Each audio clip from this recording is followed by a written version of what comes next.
Thank you so much to our guests here this evening for carving out this time in your schedules to be here tonight. I feel really honored to be in your presence. And, sitting here with you, I'm reminded of just how big a tent geography is, encompassing the work of an astronaut, an astrophysicist, and an evolutionary biologist. I think of geography at its most basic as a manifestation of the human capacity to dream. And all three of you do that in extraordinarily creative ways, showing the rest of us how the world works. Thank you. Science ties the three of you together, of course, and so does curiosity. Each of you has experienced the joy of finding things out and the need to overcome barriers in order to do that. There's a message in that for the rest of us, and it's that message that I want to explore with you this evening. So I thought we'd start with you, Dr. Jenni Sidey-Gibbons. You are an astronaut at the Canadian Space Agency. You studied and taught at Cambridge University in the UK. So here's my question to you. What is RoboGals?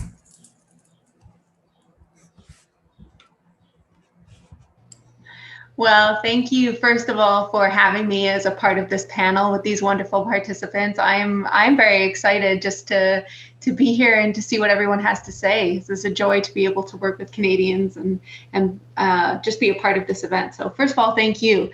And second of all, to get to your question, RoboGals. So I'm thinking that another thing that people have in common on this panel is probably a passion for education and for sharing STEM, science, engineering with groups which might not necessarily be exposed to it through the reputation that those types of fields and careers have. So RoboGals was a group that I was involved with when I was at the University of Cambridge, both through my PhD and then later on when I started to work there. That aimed to expose boys and girls, but really get a lot of involvement from girls in robotics. And we were very, very careful with how we led those sessions, that we had a lot of women leading and teaching those sessions so that people would understand and realize that engineering and technology professions, something like robotics, which might conventionally be dominated by one group of people, really was for everybody. So it was just one of the many, many groups that is striving for a more equal representation in engineering. And that's what RoboGals was about. Yeah. So why do we need this?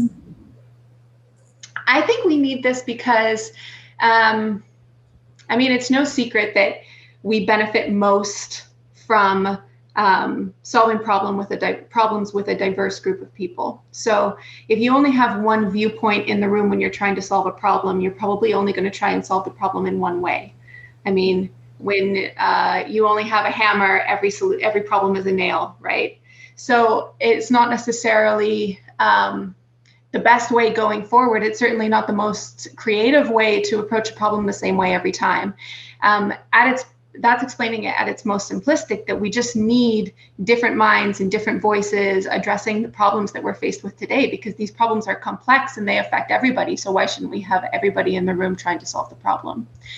And from another level, in my own experience as an engineer and a mechanical engineer, I certainly have been in a profession which I believe is misrepresented. Engineering, I don't think, is as cut and dry and purely technical as it's made out to be in a lot of different scenarios and ways it's represented just in public. I think it's a really creative profession. It's about solving problems creatively to improve the lives of people around you. And that's a really diverse profession, and that's a profession which is appealing to a lot of different people. We just don't necessarily do the best job at sharing that information with people who might find that appealing. So I think it's important just to change the conversation around engineering and some other STEM subjects to get more people involved, because we need all of these voices and a wide range of talents and skill sets pushing towards solutions in order to be effective.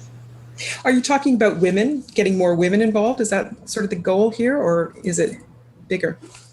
It's bigger, certainly. I can only speak to my very limited experience as a woman in engineering, but the involvement in all types of people in engineering, I think, is really important to solve these problems, because again, they're going to affect everybody. Chime in with an example, like think about AI, artificial intelligence, and a possible future of artificial intelligence for healthcare. Yeah. I mean, women and minorities are already sorely left out of some critical things. So imagine now a world designed by one type of person, how's that world going to work for everybody else? So that's a concrete example.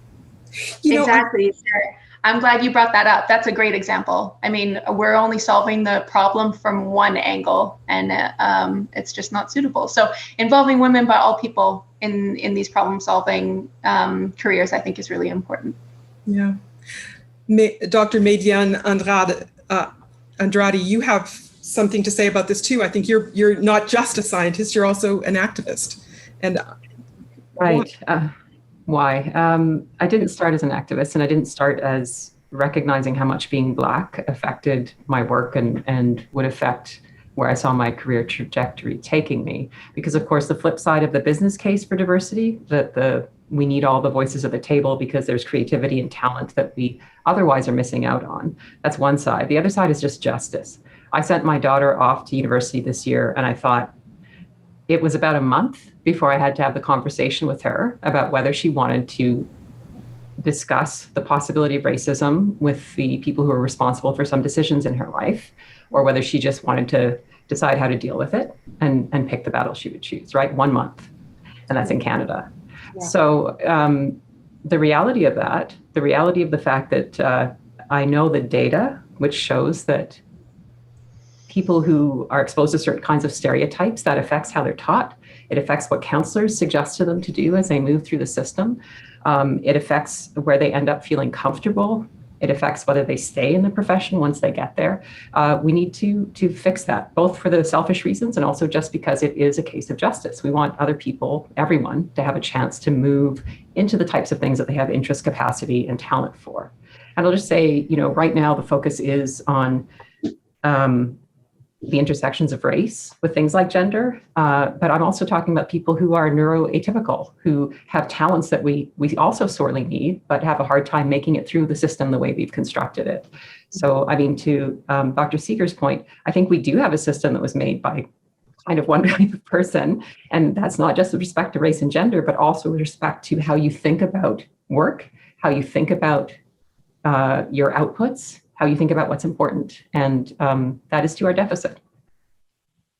There's almost a biological imperative here to include, everything. Like it's a biodiversity impulse in a sense to try to make the best world we can by including all of the pieces of it as opposed to just a few of them. Is that what you're saying? 100%. And I mean, we talk about resilience when we think about climate change, when we think about the sort of insults to habitat that we're causing as humans. We talk about whether or not species are going to survive it or not, whether they're going to go extinct, whether they're going to persist through time. And that's a story of resilience. And the story that we learn over and over from evolutionary biology is that it's the diversity that gives you some resilience, right? Because there's some traits in that population that will allow it to withstand that situation. And you even see that with the vaccines. So there was a couple labs that have been working on mRNA vaccines for decades. One of them led by a very brilliant woman, and they basically got no attention for decades. But it was because of that we were able to pivot so quickly, the fact that they kind of stuck to their guns on that particular point. Dr. Seger, one of the things that I guess I have a bit of frustration with here is this is 2021. Like, sometimes I wonder why this is still necessary. Have you thought about that? Yes, of course. And it does seem frustrating, but at the same time, I like to think we've come a long way. Think 200 years ago, if you just want to pick a number, and think of how long our planet has been around, or the human species. So on the one hand, it's distressing, but on the other hand, we could see glass half full, glass half empty. We're all here, and we're all here celebrating science and exploration, and that's fantastic. Yeah. Do you see it in your own work, that this need for more diversity? Have you noticed that? I do, because people operate in different ways. Mm-hmm. And it's as simple as people being overly aggressive and dismissive. Sometimes I'm one of them, so let's just say I'm hyper aware of that, to just sort of the block day schedule when you need to leave because you've got a sick family member or you have a child or what have you. So I do see that quite a lot, actually. I also see like a continual need for self-empowerment. So there's like the way that we need to change the world and the conversation. But I've also been investing in helping women. My specific one was like with confidence and the imposter syndrome. So I think we need help to change things from many different angles, actually. And I think we can do it. I think we're on the right path. And if we all work together and keep the ball rolling, we have to, right? We have no choice but to have confidence that we can make it a better place. Right. What about you, Dr. Sidey-Gibbons? What do you, I mean, you're an astronaut. I mean, this is a classically, quintessentially male field typically. And I'm just wondering what you're finding. Well, actually, I feel that the astronaut corps, at least before my time, realized the value of different voices. And it's not perfect. It still is a very male-dominated profession, but actually now I'm working with more women than I've ever worked with, and a more diverse corps than the colleagues that I worked with previously in academia.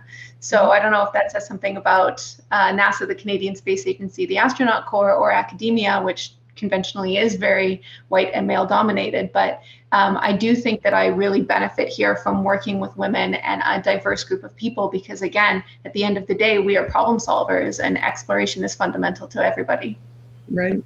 Yeah. You know, one of the things I've been thinking about too, Dr. Andrade, is your podcast. I understand that you've got this podcast called The New Normal, which has been launched during the pandemic. And I've been doing a lot of thinking, as we all have, about just what has shifted in the public discourse during this pandemic. I mean, there've been a whole bunch of different points of entry into that discussion, but you've done a whole year of podcasts thinking about this. And what's possible now that was not possible before? Good question. I would say that when we started The New Normal, and it's a creative collaboration with Lisa Lightburn, among other people, we thought of it as sort of a fun way to get people outside their heads while they were trapped in their homes, right? So we would have a lot of different voices. We would pull back the curtain on what it's like to be in your home and be doing professional work, and tell people a little bit of the narratives around the people we interact with every day. And it very quickly shifted to an equity and collective action focus. And I think that was because that's what I saw as, and what we all saw as, the major change of the past year, being required to engage in collective effort in such a urgent way has changed, I think, how people think about public life. We're a socialist society, so we were always like that to some extent, right? A public safety net, et cetera, et cetera. But this was a whole different level. And then you add to that the racial reckoning, or I should say reckonings, of the past year, which even started with people saying, hey, I never noticed that the guys who are working for $2 an hour coming to my door are all brown, even though I live in an all white neighborhood, things like that. So it just sort of, it galvanized this lens. So the conversations, I feel, are much more frank and honest than they ever have been before, about public space, about collective action, about where we want our society to move, kind of to what Dr. Sidey-Gibbons was saying. Sidey-Gibbons? Sorry, I'm going to say it again. Kind of related to what Dr. Sidey-Gibbons was saying, that and also Dr. Seger, that we are moving in a good direction. And I think we have to be able to visualize where we want to go before we know how to chart our path there. And I think this pandemic, as awful and horrifying as it has been, has made us stop and think about where we actually are heading. Mm-hmm. What about you, Dr. Seger? Did you experience that, this sort of reckoning, or this possibility of something new happening, or not? Well, not to the level that Dr. Andrade did. I did think that the coronavirus time, for those of us who could get by easily, it was definitely a time to pause and reflect. And that was one of the maybe few silver linings out of it. Yeah. And Dr. Sidey-Gibbons, I'm just interested what I'm fascinated with is this whole question of whether, we can ask new questions now or find new answers, and then how do we, have the momentum to carry those forward in the future? Well, I think the people who have been asking the questions have probably been asking them a lot longer than everybody has been listening.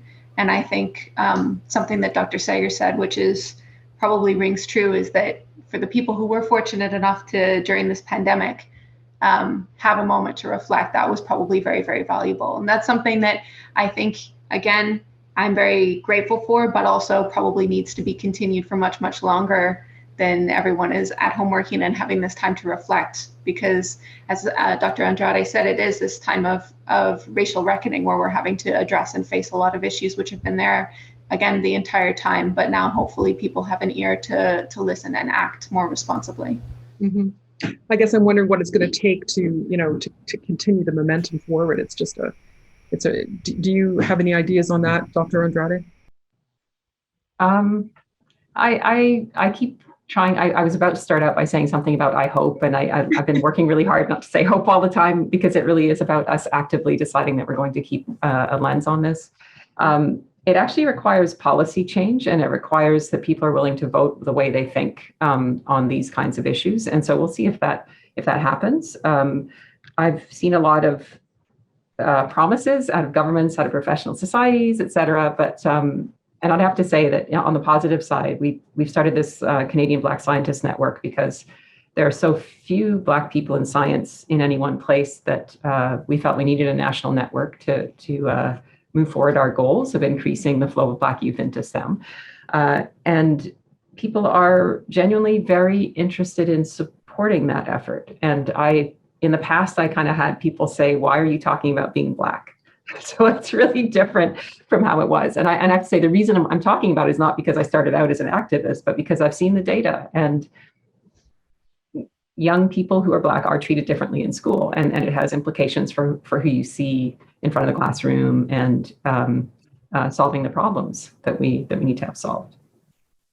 When you say treated differently in the classroom, are you saying that people expect different things from them in their careers over time? That's what you're saying? So there's a major study out of the TDSB, which is the largest study that actually examined the intersections of race in the classroom. It used a large data set for, I believe, an 8-year period. And what they show is that Black youth, more so than other racialized youth and more so than white youth, are streamed into applied classes in high school as opposed to academic stream. So the academic stream is what you need as a prereq to get into a program in university. And as you know, the sciences are heavy with prereqs. And they combined it with qualitative study by interviewing families, and they actually heard many cases of students who had A's and B's in grade 8 and 9 who were told by their counselors, high school will be much harder if you stay in the academic stream. You should really take applied and maintain your A average. So it's not just a deficit narrative that these are students who can't do it. Even the students who can do it are being streamed out of that because of assumptions about their inability to do the work. I don't want to drag this all there, but if you add to that the already existing deficit narrative about women that's already been alluded to with respect to their ability in math and science, it's kind of a perfect storm. Yeah, right. To me, it gets me thinking about how women like you have been inspired, and I'm thinking about Dr. Seger now, if you don't mind. But when I was reading your book, Dr. Seger, which is called The Smallest Lights in the Universe, you talk about being 10 years old and seeing the stars for the first time, really seeing the first time, and it just captured my imagination, because I thought, okay, what does a 10-year-old think about, like you think about when she looks to the heavens for the first time and really starts to, like, I could almost in the book, I could almost feel your imagination being unleashed, and I what was it like to be 10 years old and to think about that for the first time? It was just amazing. I wish everyone has an experience like that, and maybe you do. It's like seeing something like incredible art or music for the first time, and like never having known about it before. It was just absolutely astonishing. Yeah. But as a 10-year-old, I didn't think about it again. It wasn't like think of the child's mind. You're not sort of thinking about that every day. It was like a wow. And it kind of got filed away for the future. But I think I'm really glad you brought that up, because I think for each of us here, we're here because of some joy, and excitement and desire to explore geographically, right? Whatever that means for us. And we're also trying to navigate the roadblocks along the way. But that joy and excitement is what I'm really glad you brought that up, because that's a key part of being a scientist. It's somehow it's about passion, almost about love, I think, in a way. Yeah, and it's still there. Oh yeah. Mm-hmm. I think it would have to be. I mean, it's got to be for you to do, all that work that you do, all three of you. I'm thinking about you, Dr. Sidey-Gibbons, again. I mean, just how do you imagine going into space. I mean, it's one thing for us to sort of look at the stars and imagine what's out there, but you might be going. And I'm just, did you think that was something you were going to want to do when you were a kid? I mean, I definitely had these dreams of exploration when I was very young. I think when Roberta Bondar flew on the shuttle, I was only a couple years old, and I don't remember that. I don't remember that event, but I remember my mom making a really big deal of it. And I actually have a scrapbook. It's in my on the shelf over there in my office right now that has news clippings from her mission in it. And again, 2 years old, I didn't put that together, right? That was I was just so fortunate to have a parent who just recognized the significance of that. And I wanted to be an astronaut when that happened. I mean, when that mission happened, and that continued. I mean, I became interested in different things. When Roberta Bondar came to speak in Calgary, my mom took me to go see it. But along the way, I wanted to be a geologist for a very long time. I was really, really interested in the geological record as much as you can be when you're a little kid. I mean, I was just fascinated by our planet. And I certainly had the ambition to be an astronaut, but again, got interested in different types of science. And for me, I ended up being interested in combustion, which I was completely floored by this idea. If we kind of segment science into these different areas of human knowledge, there's something, let's say mechanics, which we know the equations for and we know how to solve the equations. There are areas of science we don't even know the equations for yet, but then combustion's kind of in this in-between space where we know the equations, but we don't know how to solve them. And even though we've been using combustion for as long as our definition as a species, I mean, fire and language are the two distinguishing features we say of humankind, we still don't really know everything that's going on when a candle burns. So I became fascinated by that, but the tenet is the same. I mean, it's exactly what we've been talking about, is just exploration is important. And I think we are fortunate in Canada. I mean, there's a lot of work that we have to do as Canadians in our country, but also we are fortunate that those opportunities are available for us as a country that values exploration and a spacefaring nation as well. I do feel thankful for that. Mm-hmm. And Dr. Andrade, was there the moment when you realized that when something captured you and just didn't let go, that you needed to understand? It was less profound, maybe. I think I just loved science from early on, and the idea, learning, as Dr. Sidey-Gibbons said, that it's creative and that you could basically apply it to any question that you wanted. I'm kind of a control freak, and to me, the idea of having grand laws or algorithms that you could use to understand everything was really attractive, even if you had to swap in different components depending on what system you're looking at. And so for me, it was really, I had a grade 7 teacher who, I remember it was raining one day because it was Vancouver, it was always raining. And he looked out the window and he said, without getting out of your desk, I want you to design an experiment to prove to me that the water is coming down from the sky instead of up from the ground. And that was all it took. We spent an hour on that problem, right? An hour solid as a class. And it was just so creative and fun and exciting. And then I got to university and I had, I always loved biology. And when I learned that there was such a thing as being a researcher in biology, I was hooked. Evolutionary theory has always fascinated me. I think because of the fact that there's an algorithm that we understand, but then it plays out across these widely different habitats and geographies, and that you need to have both pieces of those to understand how you get where we are now with the diversity of species we have. So you can dissect the algorithm in the lab, but then you have to take it to the field to really see how it's going to work in real life. That's fascinating. And so tell me how it focused on spiders for you. The sex habits of spiders, in fact. Yeah. Well, so I have to say the sex came first. So we like to say the currency of evolution is reproduction, right? So the only way your genes make it into the next generation is if you have offspring. So I love saying that to the class. You're all the descendants of evolutionary winners. Otherwise, you wouldn't be here.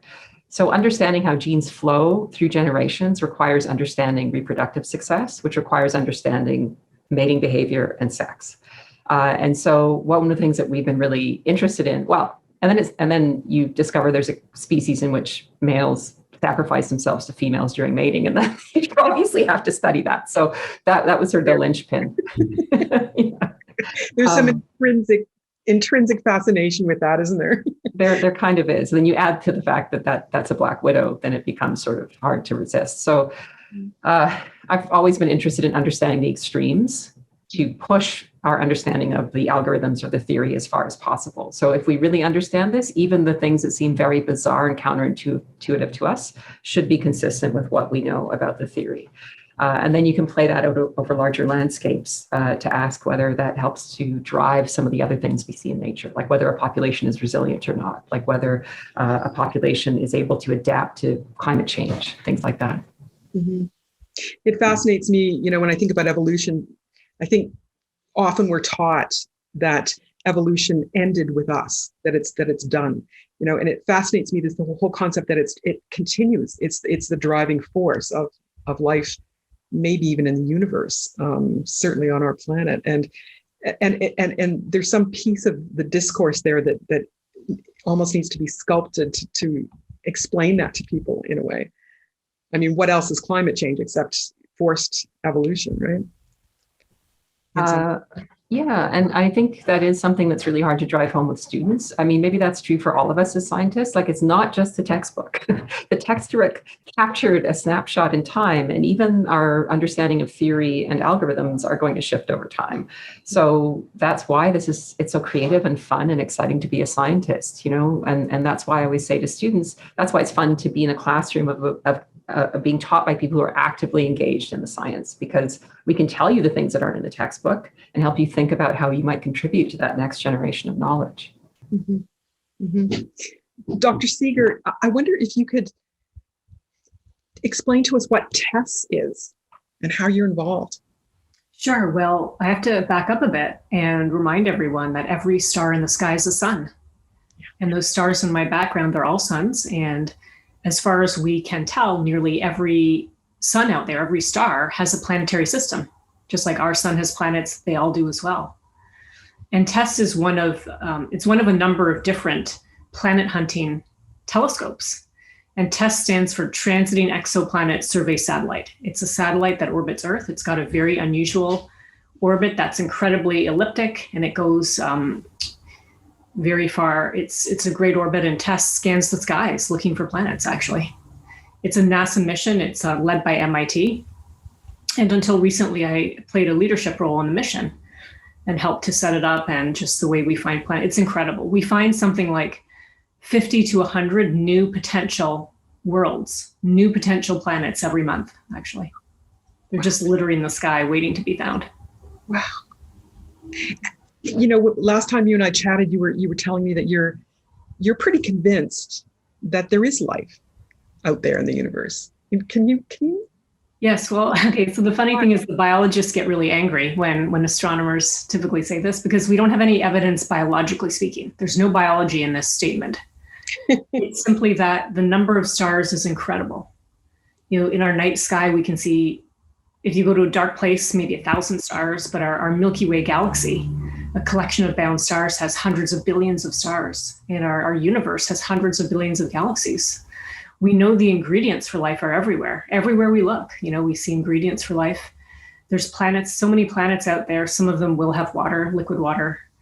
And so it's really just a kind of mathematical thought. It's a numbers game. Is that what you're saying? It's a numbers game. Even if life is incredibly rare, if it's 1 in a trillion, it's still got to be out there. But you're not really, I think you're not talking about necessarily big advanced civilizations. You're talking about what? Anything. Microbes, simple single-celled life. Like microbes here on Earth. It could be anything, really. It's fascinating. I wonder if we could sort of move toward the end of our conversation. I know we have a few minutes left, but I wonder if we could move toward some sort of final wrap-up comments. And what I'm interested in, Dr. Seger, maybe we could stay with you, is just that we're doing this whole conversation about women in STEM and geography and experimentation and exploration. immense creativity and the engagement of imagination. I'm just wondering what you want people to know from you tonight. Okay, give me a second to think about that.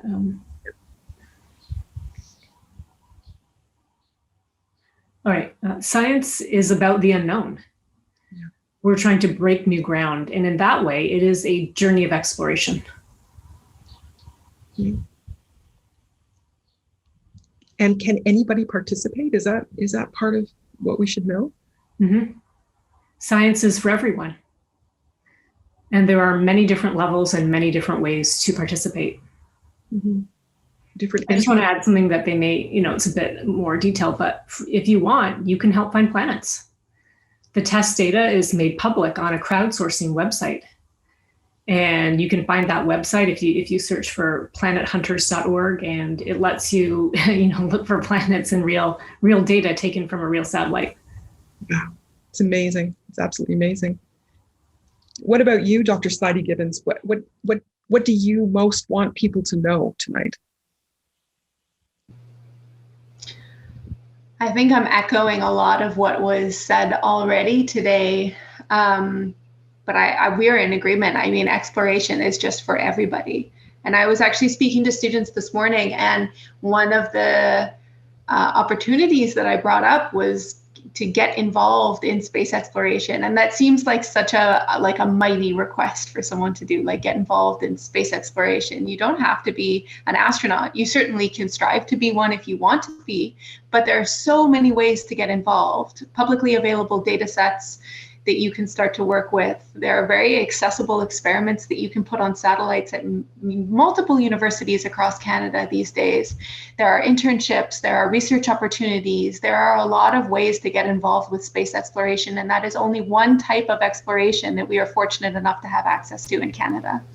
So I just think that there are so many opportunities. And when you think about exploration on a whole, I mean, this is the way that a PhD was actually described to me initially when I was thinking about doing one, is that we have a circle of knowledge as humans. We have these things that we understand and things that we don't understand. We don't know what those things are yet, but we have this circle of knowledge. And your job as an explorer or a researcher or a student is to just be at the edge, and eventually you make a little tiny bump in that circle and you just push it out a little bit. It's not something that's enormous. It can be very, very small in your area, but on the whole, you're what's pushing that bound of human knowledge. So I would, I guess, want to leave people with the thought that exploration is for them and that it starts small. And we have so many ways to get involved. We are very fortunate.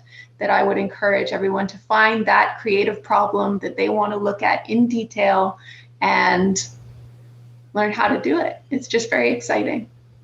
Okay. And Dr. Andrade, to you, the last word. What do you most want people to know?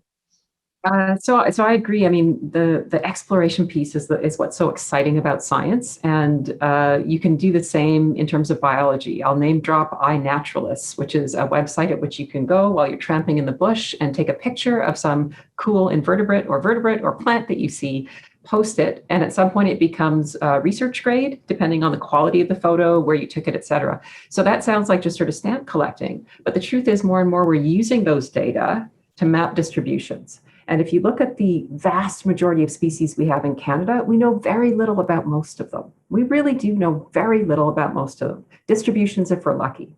We need to know where they are. We need to know what they're living on. We need to know something about their interactions if we want to actually preserve habitat and preserve, ecosystems services, they call it, for all Canadians well into the future. So getting involved means not just thinking about your own path into science if you're interested, but that no matter what you're doing, you can be a citizen scientist and actually contribute to answering broader questions that we really need to have answered. Okay. Well, I'm just going to say thank you. Thank you to everybody. It's been brilliant to share this time together. And congratulations on becoming fellows of the Royal Canadian Geographical Society, and to all your contributions. Good evening.